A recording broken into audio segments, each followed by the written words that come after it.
요즘 세상에서 비판은 공기처럼 존재합니다. SNS에 글 하나 올려도 누군가는 좋아요를 누르고 누군가는 이건 별로야라고 말합니다. 유튜브에 영상을 올려도 칭찬보다 먼저 달리는 건 댓글 하나죠. 이 사람 왜 저렇게 말하지? 저건 진짜 아닌데.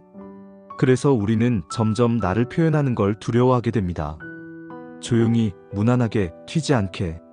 하지만 그때 이 말을 기억해야 합니다. 비판은 피할 수 없다. 하지만 그건 네가 존재하고 있다는 증거다. 아리스토텔레스. 비판이란 건 세상이 너를 보고 있다는 신호예요. 아무도 관심 없는 사람은 비판도 받지 않습니다. 즉, 당신이 무언가를 하고 있고 그게 누군가의 시야에 들어왔다는 뜻입니다. 그 자체로 이미 존재의 증거죠. 한번 이런 상황을 떠올려 볼까요? 회사에서 회의 중 당신이 아이디어를 냈습니다. 이건 좀 새로운 방법이에요. 그런데 바로 누군가 말하죠. 그건 비효율적이지 않아요? 그거 예전에 해봤는데 안 됐어요. 그 순간 마음이 움찔하죠. 괜히 말했다. 나서지 말걸. 하지만 그건 틀린 게 아니라 살아있다는 증거입니다.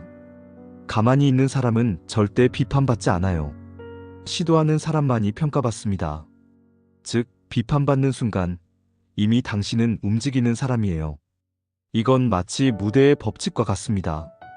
무대에 서는 사람은 항상 누군가의 시선을 받습니다. 좋은 시선도 불편한 시선도 있죠. 하지만 관객석에 앉아 있는 사람은 그런 시선을 받을 일이 없습니다.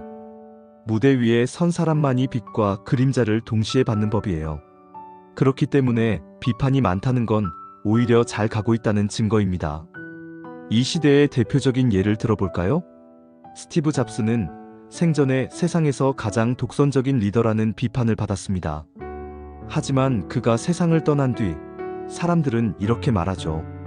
그는 세상을 바꾼 사람이었다. 비판은 현재형에서 오지만 존경은 과거형으로 남습니다. 또 한 명의 예를 들어볼게요. 가수 아이유. 그녀는 처음 데뷔했을 때 너무 평범하다, 개성 없다는 말을 들었습니다. 그런데 10년이 지난 지금은 대한민국의 아이콘이 되었죠. 그녀가 바뀐 게 아닙니다. 사람들의 시선이 변한 거예요. 결국 꾸준히 나다움을 지킨 사람이 이깁니다. 비판은 피할 수 없습니다. 하지만 그걸 두려워할 필요도 없습니다. 왜냐면 비판은 네가 나아가고 있다는 신호이기 때문이에요. 정체된 사람은 비판받지 않습니다.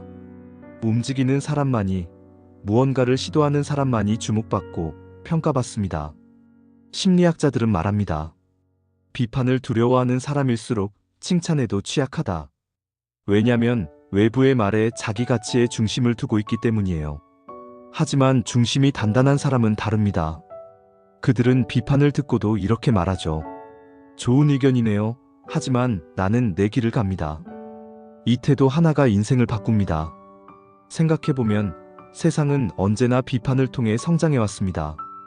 위대한 발명, 예술, 혁신 뒤에는 늘 비판이 따라왔죠. 그건 불가능해, 그건 미친 짓이야. 하지만 누군가는 그 말에도 멈추지 않았습니다. 그 덕분에 지금 우리는 스마트폰을 쓰고 전기를 켜고 하늘을 날고 있습니다. 결국 중요한 건 이겁니다. 비판이 올 때 그걸 공격으로 들을지 신호로 들을지는 당신의 선택입니다. 공격으로 들으면 멈추고 신호로 들으면 성장합니다. 당신을 흔드는 말보다 당신을 세우는 확신에 귀 기울이세요. 오늘의 메시지. 비판은 당신이 보이고 있다는 증거다. 시도하는 사람만이 비판받는다. 비판을 두려워하지 말고 그것을 움직임의 사인으로 바꿔라.